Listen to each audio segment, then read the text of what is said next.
Welcome to Granny Rocks Our World, which now airs Monday, Wednesday, and Friday from 6:30 p.m. Pacific Time for a 15-minute segment. And I want to introduce Granny. She is the author of some 6 books on human behavior, as well as 4 original CDs of music. And in addition to this, she's an intuitive counselor, workshop leader, and founder of the innerrevolution.org. And tonight's topic, the shutdown, the ego, and the victories. So now, here's Granny. Hi there. Well, first I want to greet the people who've already greeted us. Hi, Amy. Hi, Elizabeth. So, hi, Chris. If you want me to greet you, say something. Put something in your comments so that I actually can see your comments. Hi, Irene. Oh, she said, I'm so glad. She's so glad I'm doing this. Oh, thank you. So I want to reiterate something that sweet baby James said. Hi, Erica. Before we, when we first got on the air, which is that, hello, Bob. Oh, I love it. So, hello, Luann. I like the applause. I haven't even said anything yet. That's probably why. That's a wave hello, by the way. Oh, is that a hello? The 2 hands would be applause. Okay. But that might be coming. So this is Grow, Granny Rocks Our World, and it isn't, because what it is we're changing the format yet again. And this time, hello, Todd. Oh. And Tracy? Tracy? No, she hasn't said hello. If you don't say hello, you don't get a hello back. Okay. So anyway, I'm hitting you because you need to scroll down. So, oh, now Tracy sent the love. Okay, I love you back. All right. So instead of doing our regular Grow, which was once a week for half an hour, we're doing it 3 times a week, Monday, Wednesday, Friday, at 6:30 p.m. It's not that you didn't say it right. It's just that, a lot of people weren't here. And it's going to be for 15 minutes-ish. So now we can see if I can manage to live through a whole week with only talking 15 minutes at a time. Now, you may have noticed that I probably talk faster than any other human being you've ever met on the planet, and that's because I'm from New York City. New York City! Okay, so what I'd like to get into is the shutdown, the ego, and the victories. Well, I have been talking about the wall and the ego and how people get into taking positions because they don't want to look weak to other people. And in fact, last time I even talked about how I can understand that, because people do have, a tendency to take advantage of us. Hello, Tracy RM.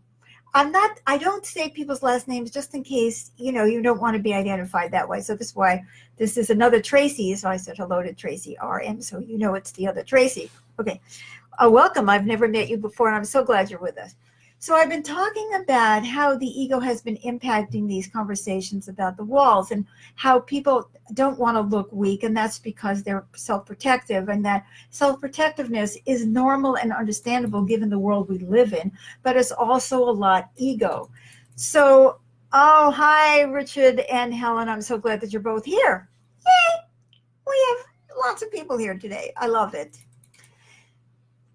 But today, I want to talk about how we are winning, how we, not the ego, are winning, how things are moving in a direction, not of ego, which is about separation. It's all about me. I have to protect myself, them and us and all that stuff, but about oneness. So one thing is, sweet baby James over here gave me another printout this week.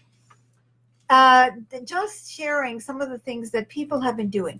So this is the most obvious level of victory, but there are so many other levels of victory that I'm going to talk about afterwards. Oh, Carol says hi. Well, hi, Carol. So this is from CNN, from meals to free tax returns, how everyday people are helping federal workers affected by the shutdown. Hi, Mary Chris from Portland. Love it. So this is one way, the most obvious way. When people are feeling their oneness, they're caring about each other, they help each other. And that's the way it should be, instead of having all this negativity that we have towards each other, which I have to tell you guys, I have had a great week with Facebook. The show that we did on Monday, people said nice things to me. I didn't get a lot of, F you bitches or anything like that. So, it's okay. Hey, life is getting better. See, didn't I tell you there are victories? Okay. So, but let's start here. Furloughed government employees have set up more than 1,500 GoFundMe pages to request financial help with rent, groceries, diapers, and other necessities. Combined, they have raised more than $300,000 so far. Yay. Now, this is not substituting with people's paycheck, but it shows caring, right? That's what we're looking for, some caring. Another example is the chef in Memphis who responded to a Facebook message of someone having anxiety of keeping a roof over their heads or having food on the table for their kids. Chef Sean Gilliam began providing free meals to families at his own expense. He then did a GoFundMe page and has received enough to keep providing these meals for now. In all, he says he's helped 53 individuals and families so far. And I just read another article about, hello, Wade from Eugene. I love that. Welcome. And I've read it just tonight that there are more restaurants that are opening up that are trying to help people because they're getting desperate. A CPA in New Jersey had a news report about an air traffic controller who worked 64 hours in a pay period and received a check for $0. Oh, that hurts, right? So Mr. Driscoll is now promising to do free tax returns for the first 10 unpaid federal employees who contact him. And finally, Jana McConaughey, a lawyer in Tallahassee, was moved by a local story of single mothers affected by the shutdown. She made a post on her Facebook page asking people to send her gift cards that she could give to the local federal employees union. She's collected more than $4,000 in gift cards, mostly for grocery stores and gas stations. It's been people all over the political spectrum. They have compassion and empathy for those suffering. So that is what this is about. I mean, when are we going to start building a society on compassion instead of on ego and competition and power and fear? We're seeing here, and there are so many other stories, people during crises have a tendency to come together, and we're seeing some of that now as well. But when the ego is in charge, it only cares about itself. It's like, how do I look? Where does my power? Blah, blah, blah, blah, blah. And, all that compassion and love is out the window. And then when somebody comes along and takes advantage of that and tries to rev up that distrust, well, we've seen the results of that. We know what that's all about. Nobody is stupid. So we're seeing some really good, heartfelt, compassionate things. So you see, the ego isn't winning everything. Compassion is winning too. But now I want to talk about another level of how we are having victories over the ego. I'm not talking about having victories over Trump, although, or over the whole political spectrum, because I talked last time about how all the people, and last week about how anybody engaged in politics is really forced to, hi Nava, no, it's great to see you. So when, it's great to see that when people start becoming conscious and they start caring, but see, there's a lot that's happening right now. And I want to talk very briefly about that. Number one, people are seeing it. They're seeing the ego in action. People get it on some visceral level. People know that this is about posturing and about looking good. I mean, Ann Coulter, again, who the hell elected her, as the arbiter of truth in our nation? She says Trump had better build his wall. I mean, who is this woman? Okay, so she wrote some best-selling books. Okay, great. I'm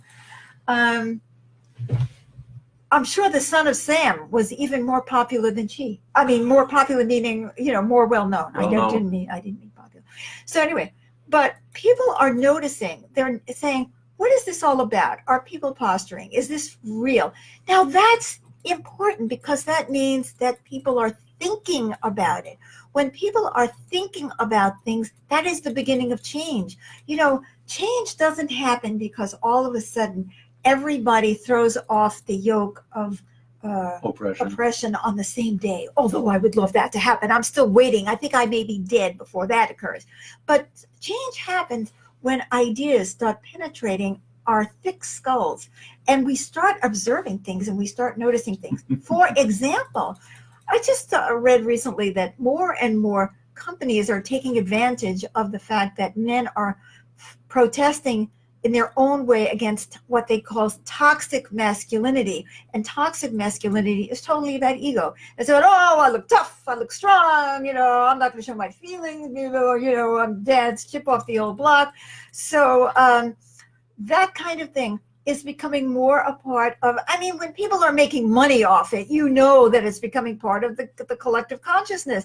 Okay, so these companies are trying to exploit it to make money on Gillette or whatever it is. Okay, but I take that as a good sign, because that means that enough men are caring about being caring human beings, and that they're tired of being exploited and being forced to play out these roles that they hate, that are oppressive to them. And I don't have to tell you how much women hate the gender roles we're in. So those kinds of behaviors are telling us that there is kind of like a deep shifting of our consciousness. And the way that people are seeing this partisan politics and the disgust that so many people are feeling about this, pumped up. Now, I know there are still people who are trying to defend what's going on.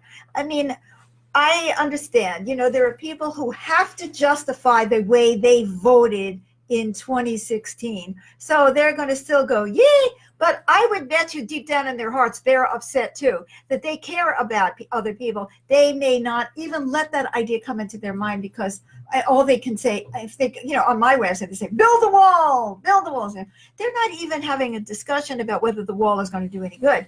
But you see, I feel like that on the inside is a defensiveness that has been triggered by people realizing that there is something wrong. And it's not just with them. It's about our whole, hi, Kim, great to see you.